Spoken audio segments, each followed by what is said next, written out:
दोस्तों इस वीडियो में हम भारत के टॉप 3 सबसे अमीर लोगों के बारे में जानेंगे। कौन है वो लोग और कहां से आया है इतना पैसा, कैसी है उनकी लाइफस्टाइल और क्या है इसके पीछे का स्ट्रगल। नंबर 1, मुकेश अंबानी।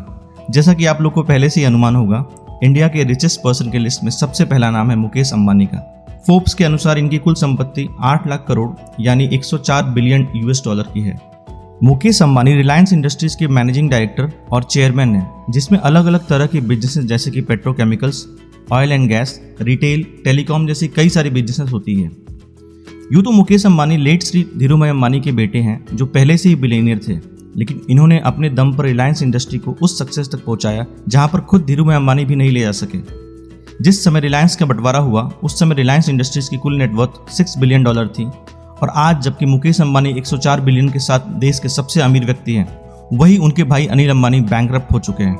मुकेश अंबानी मुंबई में दुनिया के सबसे महंगे घर एंटीलिया में रहते हैं, जिसको बनाने में करीब 15,000 करोड़ रुपए खर्च हुए थे। नंबर 2, गौतम अदानी। गौतम अदानी भारत के दूसरे सबसे अमीर व्यक्ति हैं। कुल संपत्ति 58.5 बिलियन यूएस डॉलर है। गौतम अदानी का जन्म 24 जून 1962 को अहमदाबाद के रतनपोल में स्थित सेठनी पोल क्षेत्र के गुजराती जैन परिवार में हुआ। उनके पिता का नाम शांतिलाल जैन एवं माता का नाम शांता जैन अदानी है। 90 के दशक में गौतम अदानी का अपहरण हुआ था।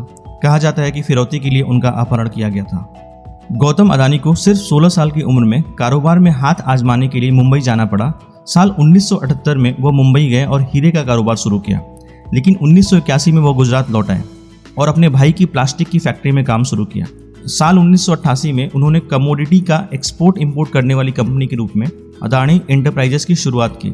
साल 1991 में हुए आर्थिक सुधारों की बदौलत अदानी का बिजनेस जल्द ही डाइवर्सिफाई हुआ और वह एक मल्टीनेशनल बिजनेस बन गया। 1995 का साल गौतम अदानी के लिए बेहद सफल साबित हुआ, जब उनकी कंपनी को मुंद्रा पोर्ट के संचालन का कॉन्ट्रैक्ट मिला।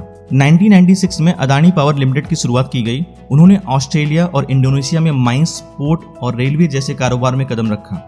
साल 2010 में उन्होंने इंडोनेशिया में माइनिंग का कारोबार शुरू किया। साल 2011 में अदानी ग्रुप ने ऑस्ट्रेलिया के अबॉट पॉइंट पूल टर्मिनल को 2.72 अरब डॉलर में खरीदा। आज अदानी ग्रुप का कारोबार energy, port, logistics, mining, defence एवं एरोस्पेस और एयरपोर्ट जैसे विविध क्षेत्रों तक फैला हुआ है। अदानी समूह की शेयर बाजार में लिस्टेड कंपनियों में शामिल है Adani enterprises, Adani green energy, Adani ports and special economic zone, Adani power, Adani transmission और अदानी विल्मर। 27 अप्रैल 2022 को गौतम अदानी दुनिया के चौथे सबसे अमीर शख्स बन गए थे।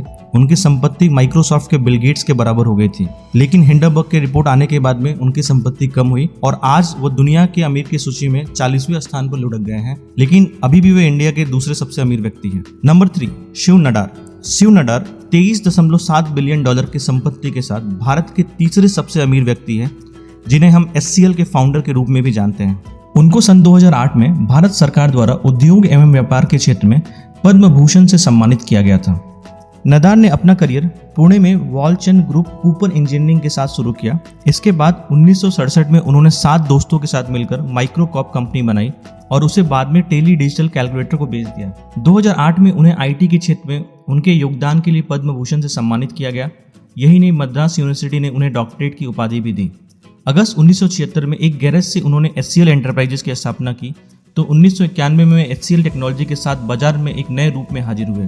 पिछले 3 दशक में भारत में तकनीकी कंपनियों की बाढ़ सी आ गई है, लेकिन HCL को उत्कर्ष तक ले जाने के पीछे शिव नडार का नेतृत्व ही प्रमुख है।